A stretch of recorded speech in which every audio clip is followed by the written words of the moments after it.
Good afternoon. My name is Arthur Gutierrez, and I want to go on record and state that I lived with my father between 1962 and July 72, while he worked at CCAD in the locations of concern.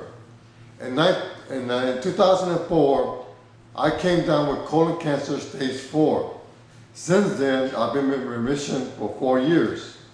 I want to say that I might have been exposed to this chemical in question, since my dad would come home from long hours working with helicopters at the depot. He may have brought something with him in his clothing where the aircraft they come from overseas. Currently, one of my doctors also found that I have an abnormal protein G in my body called monoclonal-gammopathy, which is kind of hard for me to pronounce, which my chemo doctor is checking on me every 6 months to make sure it doesn't get out of control. All of this may tie in to being exposed to the chemical in question.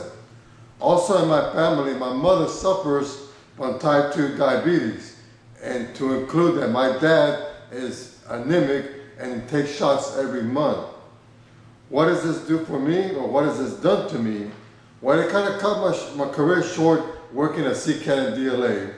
I was forced to take an early retirement at age 51.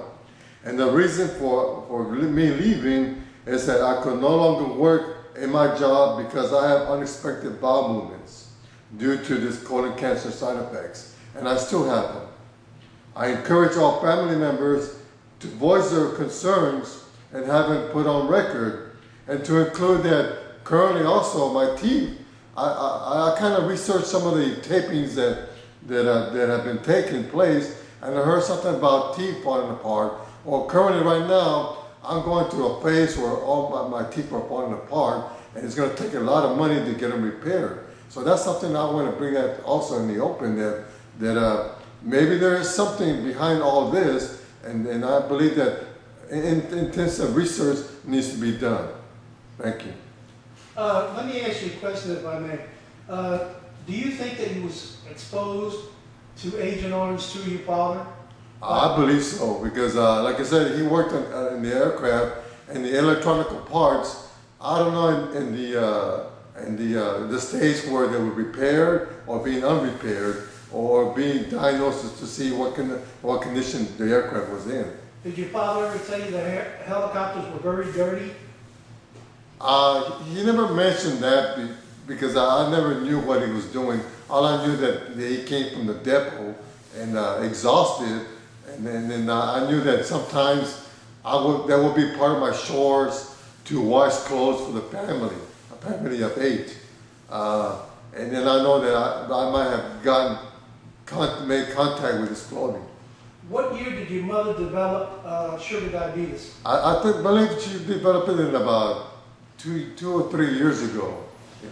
Of the 8 other siblings, how many, do any of them have like cancer or sugar diabetes? I'm the only one that had the cancer, and my mom's the only one that's got diabetes.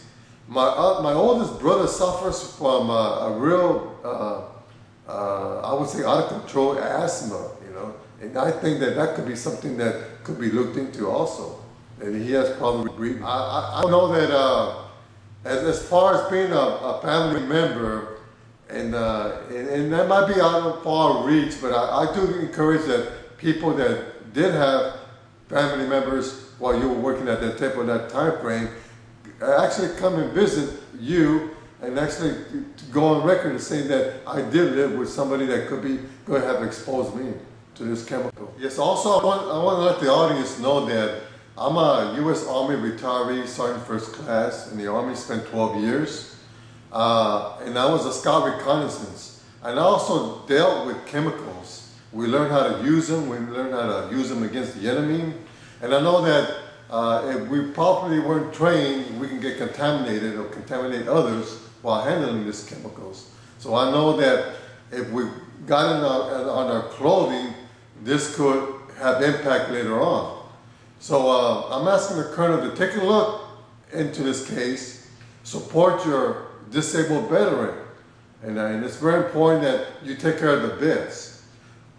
also with the surgery I had, and I talk kind of fast because my voice goes out, and that's because of the surgery, and I can't do nothing about it anymore.